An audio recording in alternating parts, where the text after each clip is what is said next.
Shalom, Yasha Allah. First and foremost, I'd like to give all praises, honor, and infinite glory to Yahweh, Bahashem, Yahweh Shai, Bahashem, Rakakadash. Double honors to the beloved elders and the apostles at Great Millstone that taught me this truth. Peace and salutations to your hopeful elect Akim out there laboring that are pushing this word in truth and in sincerity. This is your brother Amar from the GMS Policy Idol Camp coming at you with a lesson on the Day of Atonement.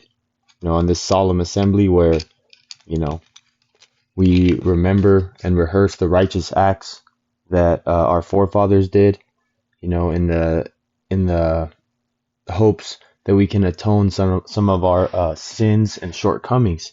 Even though Yahweh Shai has the perfect sacrifice for the atonement of sins, we still put our best foot forward in rehearsing the righteous acts.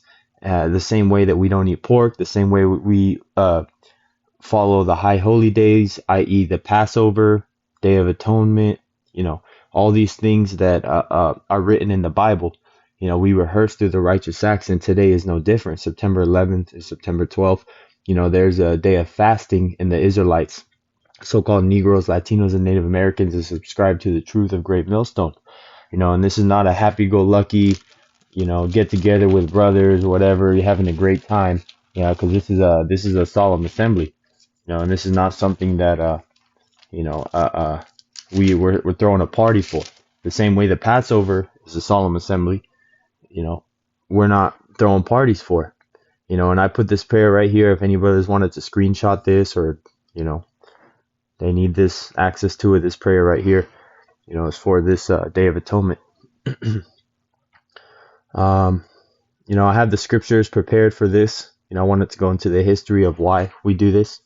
And this is Leviticus 23 and 27. I'm going to start at 26, actually. And the Lord, Yahweh, spake unto Moses, saying, also on the 10th day of the 7th month, there shall be a day of atonement. And I want to just mention, obviously, we're not in the 10th day of the 7th month because we are in that time, but based off of the lunar calendar. We don't go off the Gregorian calendar and Monday, Tuesday, Wednesday, etc. Those are all names of gods. Greek gods, false idols that the so-called white man put to name the days of the week. Even though that's how we have to keep time in these days, we go off of the lunar cycles, which is why we know when to hold this Day of Atonement. Continuing, it shall be a holy convocation unto you, and ye shall afflict your souls and offer an offering made by fire unto the Lord. And how do we afflict our souls? We afflict our souls by fasting. We're not out there, whipping ourselves in the back with, whips and sticks and, little knives or whatever, like you see Ishmael and Elam do, to their gods. They're afflicting their souls. They're punishing themselves.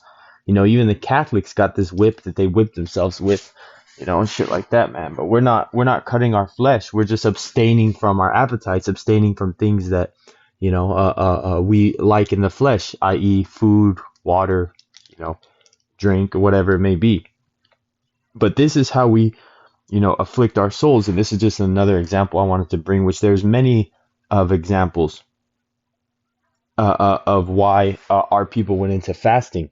And that was to please Yahweh Shai, to focus in on the spirit, because fasting does a lot for your spirit.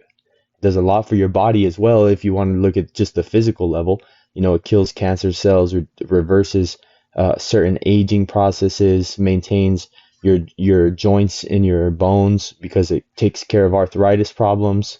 It reduces the inflammation caused by it because you're not putting any substances in your body, because your body's not so busy digesting food, it's healing the body. It switches over completely to not digesting food, to just healing the body.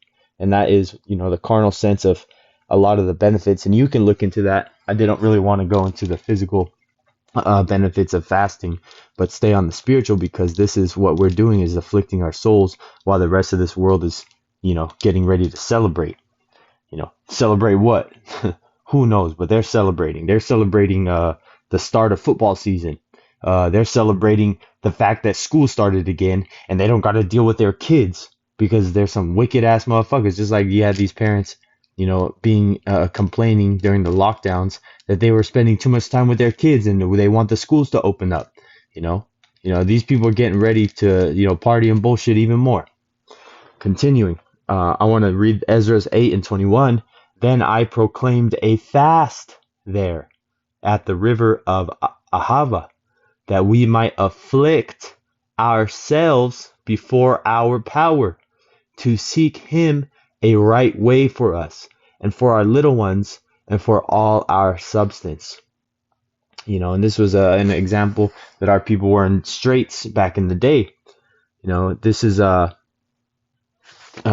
can look into this history, but that goes back to the fact that they afflicted their souls by fasting. And I want to go back to Leviticus 23:27. So that's how we afflict our souls. This is verse 28. And ye shall do no work in the same day, for it is the day of atonement, to make an atonement for you before the Lord Yahweh your power. And we understand, Israel, if you do have to work on these days, if you do got to do some things, understand that you are in captivity and that we do not have sovereignty to shut this place down for the Day of Atonement. So do the best that you can.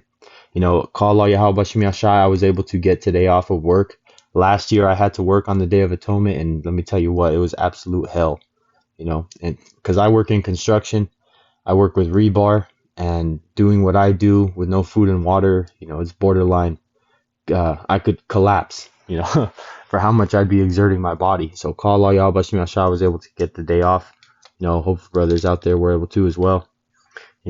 But verse 29, for whatsoever soul it be that shall not be afflicted in that same day, he shall be cut off from among his people. And whatsoever soul it be that doeth any work in that same day, the same soul will I destroy from among his people. 31, ye shall do no manner of work, it shall be a statute forever throughout your generations in all your dwellings. So this is forever, man. This is one of those things that's always going to be, reverenced. Verse 32, it shall be unto you a Sabbath of rest, and ye shall afflict your souls in the 9th day of the month at evening. From evening unto evening shall ye celebrate your Sabbath, and that is from sundown to sundown. And afflicting your souls tells you that's how long the fast is going to be. So this it's very heavy to be fasting with the rest of Israel on this day. And it is so powerful to have this unison of brethren all on the same vibration as you, wherever they may be, whether they be, across the country or across the world. The brothers are out there all partaking in this Day of Atonement. And this is called Allah Yahweh Bashim Yahushai, that we're able to, do this work, continue, because this is a day of self-reflection, looking at that man in the mirror, and just looking at ways that you can improve on yourself to serve Yahweh Bashim Yahushai better. I know there's no one's perfect. Everybody has room that they can improve on. Speaking to myself first and foremost, because we're all just trying to make it, man. We're all just trying to make it. So keep up that godly sorrow, until sun goes down. Make sure that when you break your fast, eat some fruit, eat something light. If you can get access to a cold pressed juice, that's always the best. Or even date fruit. Dates will kill whatever remaining parasites or whatever things are going on in your stomach if you eat it on an empty stomach. So use this Day of Atonement, to help your health as well. When you break your fast, don't just go and get a big old fucking plate of tacos and a big old plate of carne asada or whatever. Just start stuffing your face, man. No, your body is, been depleted, and use the time of nothing in your stomach to be able to put something good in it, to further push the benefits of today's fast. Because, hey, first and foremost, this is benefiting us spiritually because it sits us down and gives us a time of self-reflecting, that not everybody has. So call Allah Yahweh Bashim Yashai that we're able to partake on this day, and Like I said, I put this prayer up if brothers want to screenshot it, but Lord willing that this little, lesson was edifying because, to the best of my ability, how I can explain it, and another example of how we afflict our souls through fasting. It's Yapa to be able to see the importance of this day. So Lord willing that this lesson was edifying. Till next time, I'd like to give all praise, honor, and infinite glory to Yahweh, Bahashim, Yahushai, Bahashim, Rakakadash. Double honor to the beloved elders and the apostles at Great Millstone that taught me this truth. Peace and salutations to all you hopeful lectachim out there pushing this word in truth and in sincerity. Till next time, Lord willing, it's your brother Amar. Say Shalom.